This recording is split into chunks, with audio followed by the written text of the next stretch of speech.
A text message. 41 words. That's all it took. I've read it probably 200 times since then, sitting out on the back porch of my new place in Flagstaff with a cup of coffee. I don't rush anymore. And every single time I read it, I feel the same thing I felt the first night. Not anger. Something colder and quieter than anger. The feeling of a man who finally understands exactly what's been happening to him for the past 3 years. The message was from my son-in-law, Colt. Full name Colton Reed. I'll use it because he earned the full name. Hey Jean, just so you're clear, me and Priya have been carrying this whole household. You sitting around all day doing your woodworking hobby while we're out working isn't fair to us anymore. Might be time to start thinking about your next chapter. My next chapter. In my own house. Let me back up. My name is Howard Briggs. Wait, no. That name's taken. My name is Leonard. No. Let me do this right. I'll start over from the right place. My name is Russell Hale. I'm 64 years old. I spent 31 years as a commercial insurance underwriter out of Phoenix, Arizona, which means I spent 3 decades reading fine print, assessing risk, and calculating the exact probability that something people thought was solid was actually one bad season away from collapse.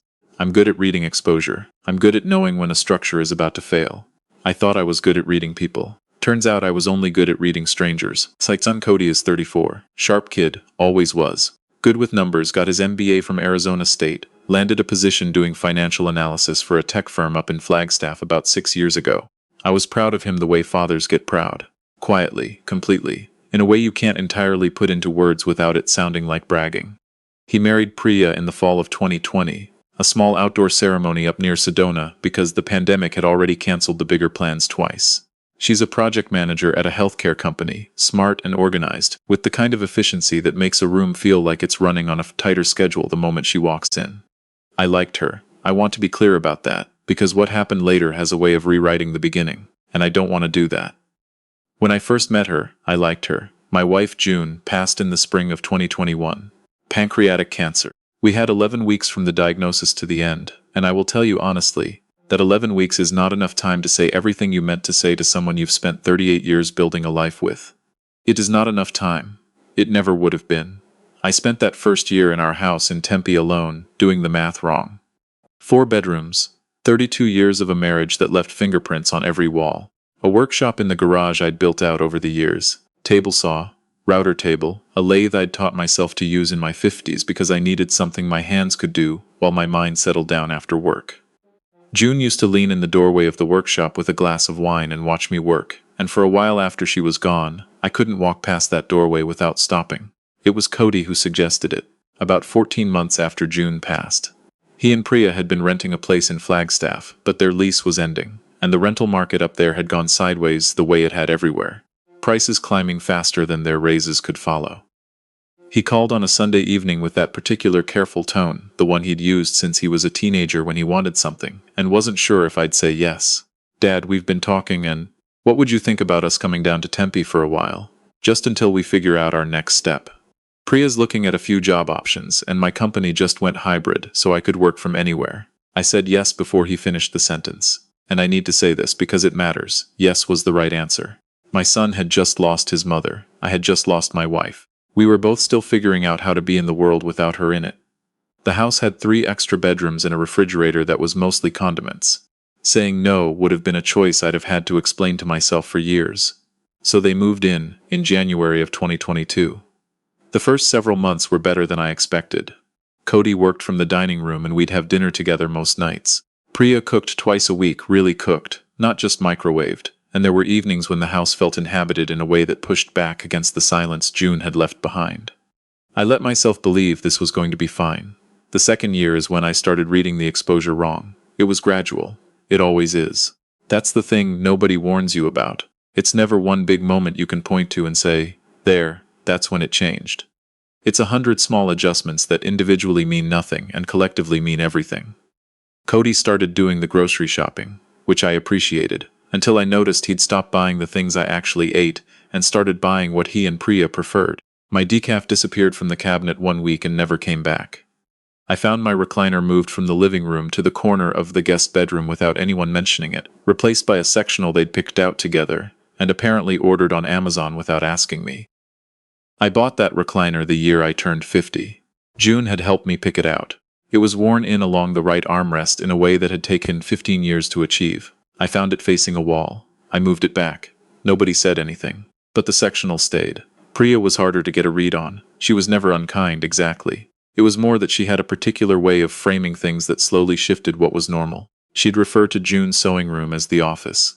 She'd mention to friends who came over that they'd redone the house a bit, as if there were a shared project I'd been consulted on. Small things. Individually meaningless. I kept filing them under adjustment period and telling myself it would settle. It didn't settle. Cody changed in a way that took me longer to see because I didn't want to see it. He'd always been independent, self-directed. But somewhere in that second year, he started operating as though the house was a collective decision-making space rather than my property where he was a guest. He'd make plans for the backyard without running them by me. He mentioned to a neighbor that he was thinking about putting in a garden bed along the side fence. Again, my fence, as though this were simply a thing that would happen. I said nothing. I'm going to keep saying that. I said nothing. Because that is the honest account, and the honest account is the only one worth telling. I am a man who was raised to absorb things quietly and call it patience. It isn't patience. I know that now. But I didn't know it then, and I kept filing discomforts under not worth a fight until the drawer wouldn't close anymore. The rent conversation never happened because I never started it. That was my failure. I want to own it clearly. I should have set terms at the beginning, a timeline, a contribution, something on paper. I didn't, because it felt transactional and they were family and I was lonely. And all three of those reasons made sense individually and were all wrong together. What I didn't realize, and this is the thing that still tightens in my chest when I think about it, is that the absence of a conversation about rent or timeline or terms didn't register to them as generosity. It registered as the new normal. And once something is the new normal, it stops feeling like a gift and starts feeling like a baseline. 3 years passed. I want you to sit with that number for a moment. 3 years. I want you to sit with the fact that in those 3 years, Cody got a promotion and a raise. Priya landed the job she'd been aiming for, a senior position with better pay and full benefits. Both of them, by year 2, were doing better professionally than when they'd moved in. And in those 3 years, neither one of them, not once, brought up moving out, not as a plan, not as a timeline, not as an aspiration mentioned in passing over dinner. What I did notice in that 3rd year was a shift in the way Cody spoke to me. Not angry, not hostile, more like managing. He'd tell me what the dinner plan was rather than asking. He'd let me know when people were coming over as a courtesy rather than a request. He'd make suggestions about the workshop that felt less like ideas and more like gentle direction from someone who'd decided they knew how the space should be used. I was being handled, carefully, professionally, by my own son. And I didn't say a word about it. I met a woman named Sandra that spring at a neighborhood block party 2 streets over. 61 years old, recently retired from a career in occupational therapy over in Scottsdale. She had a dry sense of humor and the kind of directness that comes from decades of helping people relearn how to use their own hands. She had no patience for indirection and didn't pretend to. We started with a walk around the Papago Park trails and ended up talking for 3 hours. I told Cody and Priya about her on a Wednesday night over dinner, kept it simple. Said I'd been spending some time with someone, that I was glad about it, that I thought they might like her. Priya put her fork down. Looked at Cody. Something moved between them that I wasn't meant to see. Dad, Cody said, and his voice had dropped into the measured register I recognized from his MBA interviews, the tone he used when he was steering a conversation toward a conclusion he'd already reached. We just want to make sure you're not rushing into something. You've been through a lot. It's only been 3 years. 3 years, I thought. Yes, it has been. I told him I appreciated the concern. I said I'd like to have Sandra over for dinner the following weekend. I said it the way a man says something he's not asking permission for. That's when Priya said, I just think we should have some input on who we're sharing our space with. Our space. I want you to feel the weight of that phrase the way I felt it. Our space. 3 years inside a house I'd paid off 18 months before June got sick. A house where I'd installed every ceiling fan and refinished every hardwood floor and built the deck in the backyard with my brother-in-law one summer in the late 90s. Our space. Nobody seizes a house. They just start saying "our" and wait to see if you'll correct them. I didn't correct her. Not then. I picked up my plate, said I needed to check on something in the workshop, and walked out through the back door. I stood at my workbench for a long time. I'm not a man who makes decisions while the heat is still in him. Never was. My career was built on the understanding that a claim filed in the middle of panic is always worse than a claim filed after you've reviewed the policy. I needed to think this through. The text came 3 days later. I was in the workshop, finishing up a jewelry box I'd been making for my granddaughter's birthday. Small thing, cherry wood, hand-cut dovetails on the corners, when my phone buzzed on the bench. Hey Jean. He called me Jean. That's what his college friends called him. He called me Gene. Just so you're clear, me and Priya have been carrying this whole household. You sitting around all day doing your woodworking hobby while we're out working isn't fair to us anymore. Might be time to start thinking about your next chapter. I set the phone down on the bench next to the jewelry box. I looked at those dovetail joints cut by hand, each one fit so tight you couldn't slide a piece of paper between them. I thought about tolerances. I thought about load limits. I thought about the difference between a joint that's holding and a joint that's been past its limit for so long it forgot what holding actually felt like. Then I picked up my phone and called my attorney. Her name is Miriam Castillo. We'd worked together for years on my investment properties. I'd bought 2 rental units in Mesa in my early 50s, long-term holds I'd never publicized. It was late in the afternoon on a Thursday, so I left a voicemail. She called back in 11 minutes. I told her I needed to talk through my property situation and some related financial matters. She asked how time-sensitive it was. Moderately, I said. We met at her office the next morning. Now I need to tell you something. Because people are going to assume what came next was a decision made out of anger. It was not. 2 years before that text message, after the first time I heard Priya use the phrase "our house" to a neighbor over the backyard fence, I'd driven to Miriam's office for what I described to her as a routine estate review. I updated my trust documents. I confirmed the deed, sole ownership, my name only, continuously since 1994. I reviewed all the utility accounts, the homeowner's insurance, the property tax records. Every single one showed one name. I'm an underwriter. I assess risk for a living. I knew the risk I was sitting on. I just hadn't done anything about it yet. But I had started building documentation. Every month for 2 years I'd kept a simple log.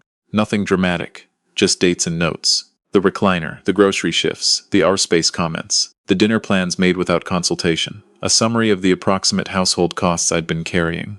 Mortgage was paid off, but utilities, maintenance, HOA fees, the groceries I was still largely funding despite their combined income clearing 6 figures. The number I came to conservatively was somewhere around $87,000 over 3 years. Neither of them had offered me so much as a check for the electric bill. I had everything organized in a folder when I sat down with Miriam. They have no legal claim to the property, she said. She'd pulled the deed and the trust before I arrived. You're the sole owner of record. There's no written rental agreement, no documented financial contribution toward the mortgage or property taxes. In the eyes of Arizona property law, they're guests who've overstayed their welcome, with some tenant protections given the duration. But those protections don't override your ownership rights. They require proper procedure. What does proper procedure look like? Written notice to vacate. 30 days, served correctly. If they don't comply, we file a special detainer action. Given what you've described in the documentation you have, it moves quickly. Draft it, I said. She made a note. Then she looked up. There's also the matter you mentioned, the cosign. Right. That. 14 months after they'd moved in, Cody had come to me about a personal loan he was trying to secure. $22,000 for a home improvement business venture he'd been considering on the side. His debt-to-income ratio at the time was tight from his student loans, and the bank wanted a cosigner. I'd said yes, because he was my son and I believed in him and I had good credit and it felt like the kind of thing a father does. The venture never materialized. He'd paid down about a third of the loan. Remaining balance was around $15,000. I want to be removed as cosigner, I told Miriam. Under Arizona law, a cosigner can request removal upon material change in circumstances. If you're formally ending the housing arrangement and can document the estrangement, the lender will likely require him to qualify independently or find a replacement. With his current income profile and existing obligations, he won't qualify, I said. I know his numbers. She nodded. Then the loan will likely go into review. There's a possibility of acceleration, the full balance coming due. I held her eyes. He sent me a text message telling me to think about my next chapter, in my house, that I've owned for 30 years. Miriam looked at me steadily for a moment. Then let's do this right. I moved out of that house 2 weeks after the notice was served. Not because I had to. I want to be clear about that. I owned the house. I had every legal right to remain there while the process played out. But every morning I woke up under that roof, I felt something I'd finally found the name for. Diminished. Not defeated. Diminished. There's a difference. Defeated means they won. Diminished means they'd been chipping away at you for so long you'd started to feel smaller than you actually were. I was done feeling that way.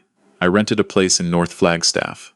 A clean 2-bedroom with high ceilings and good light in the mornings and a second room large enough to set up a proper workshop. I moved the lathe up first, then the router table. Then the jewelry box, which I finished on a Thursday night in the new place while the February wind came down off the San Francisco peaks and rattled the windows in a way that felt strangely like company. The certified notice landed on a Saturday. Cody signed for it. I know because the process server texted me the confirmation at 11:14 in the morning. By Saturday evening I had 14 missed calls. By Sunday morning 19. I let them go. I was at Sandra's kitchen table working my way through a plate of her green chile eggs when the 20th came in. I picked up. Cody's voice was nothing like his text message. Less flat, more unsteady. "Dad, what is this? What are you doing?" "It's a 30-day notice to vacate," I said. "Or to establish a formal rental agreement at current market rate, which Miriam has assessed at $2,600 a month for the Tempe market." "You can't be serious. The deed shows one owner, Cody." "That's been true since 1994. You have 30 days to either sign a lease at market rate or find other arrangements. Miriam's information is in the letter." Silence. Then, "This is because of Sandra." "You're doing this because of her." "I'm doing this because your text message told me to think about my next chapter. I'm taking your advice." I hung up before he could answer. Priya called 4 hours later. I let her go all the way through without interrupting, which took real effort because some of what she said was designed specifically to reach the places in a person that are hardest to defend. She said I was being vindictive. She said I had never truly welcomed her into the family. She said Cody had given up a job opportunity in Seattle 3 years ago to stay close to me after his mother died, which was the first I'd heard of any job opportunity in Seattle, and I filed that detail carefully. She said I was punishing them for having made a life inside a home I'd invited them into. And then she said, June would have never done this to her own son.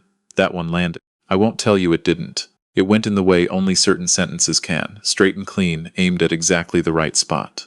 Priya had known June for 4 years. She knew what June meant to me. She knew where to put it. I sat with it for about 30 seconds. Let it do what it was going to do. And then I thought about a conversation I'd had with June during her last week, in the hospital room that smelled like industrial cleaner and artificial flowers. She'd been lucid that afternoon, more lucid than she'd been in days, and she'd held my hand and told me that she'd always been a little worried about Cody. Not about his work or his choices, about the way he'd learned, over the years, to use silence as a management tool. He gets it from me, she'd said, and she'd almost smiled, and I got it from my father. And it doesn't end well for the people around us. Don't let him do it to you, Russ. Promise me you'll push back. I'd promised her, and then I'd spent 3 years not keeping that promise. June would not have been ashamed of me. June had seen this coming before I could see it myself. Priya, I said when she'd finished, I want you to hear me. I hold no anger towards you. I hope that things work out for both of you, and I genuinely mean that. But what your husband sent me is not a message a guest sends a homeowner. And what you just said about my wife, about a woman you knew for 4 years, tells me more about where we are than anything else you've said today. The notice stands. Miriam's information is in the letter. I hung up. Outside the kitchen window, the sky over Flagstaff was doing the thing it does in late winter. That particular shade of blue that's almost gray until the afternoon light catches it and turns it something else entirely. Sandra came in from the other room and set a cup of coffee on the table without saying anything. That was one of the things I already knew about her. She understood the value of a quiet moment. The next 3 weeks moved in a particular way that was both slower and faster than I expected. They didn't contact Miriam about a lease. I didn't think they would. Cody's sister, my daughter from a previous relationship, a woman named Abby who I'd raised after her mother and I divorced, and who is one of the steadiest people I know, texted me to say she'd talked to Cody, that he was telling people I'd lost it over some woman, and that he honestly believed I'd back down. I was not going to back down. On day 24 I drove to the house, not to negotiate. I needed the rest of June's things I'd left behind. Her grandmother's recipe box, a framed print from a trip to Yellowstone we'd taken our 2nd anniversary, a hand-thrown pottery mug she'd bought from an art fair and used every morning for a decade. The kind of things that have no monetary value and all of every other kind. Priya answered the door. She looked at me for a long second, then stepped aside without a word. The house felt altered. Not in any way I could precisely name. Nothing major had been moved or changed since I'd left, but the feeling was different. It felt like a space that had been held but not tended. Like a plant someone had been meaning to water. I gathered June's things. On my way through the hall, Cody appeared from the kitchen. He was holding a mug, not June's, one of his, and he looked like a man who'd been having a hard few weeks. Good. Not because I wanted him suffering. Because hard weeks are sometimes the only way we learn the weight of what we've been treating carelessly. We can't find anything we can afford on this timeline, he said. He said it evenly, without accusation. It was the calmest I'd heard him since this started. 2 bedrooms in Flagstaff are going for $2,200 minimum. First, last, and deposit. We don't have that liquid right now. I looked at him steadily. I own 2 rental units in Mesa, Cody. I know exactly what the market looks like. He blinked. I don't think he'd known about the Mesa properties. I'd never advertised them. You have 6 days, I said. I'd use them. The special detainer hearing was set for a Wednesday morning 6 weeks after the notice was served. They hired an attorney, a young woman from a tenant advocacy firm downtown, whose work and general principle I have no problem with. She filed for a continuance on hardship grounds. The court granted 1 additional week. I wasn't worried. Miriam had organized everything the way I organize a policy review. Tabbed, sequenced, documented to the decimal point. The deed. 30 years of tax records in one name. Utility accounts, insurance policies, all of it. My 3-year expense log totaling $87,000 in unreimbursed household costs, broken down by category and cross-referenced by month. And the text message, printed and attached to the documentation. Might be time to start thinking about your next chapter. The judge was a man in his early 60s named Harlan Webb, with the expression of someone who'd seen this exact situation organized into a file more times than he cared to count. Miriam presented our case in the same tone she used for everything. Precise, unhurried, completely uninterested in drama. I watched Cody's face when Miriam read the expense total out loud. Something happened to his expression that I hadn't seen since he was 9 years old and broke a neighbor's window with a baseball, and had to stand there while I explained to the neighbor what had happened. A recognition, a recalibration. For a moment, he looked less like a man in a suit, and more like my kid, trying to process a number that had been real the whole time and had never once registered to him as real. His attorney argued hardship. She argued implied family right. She argued the notice was retaliatory in nature. Miriam responded without raising her voice. She noted the absence of any written agreement. She noted the 0 financial contribution to ownership or maintenance over 3 years. She noted full compliance with statutory notice requirements. And then she said very evenly that if the court wished to review the text message in which the respondent instructed the sole property owner to, quote, think about your next chapter, the original was available for entry into evidence. Cody's attorney went very still. Judge Webb looked at Cody directly. You sent such a message to the property owner? The room went quiet in the particular way rooms go quiet when everyone is suddenly paying a different kind of attention. Cody's jaw worked for a second. I watched him run the options and find none of them useful.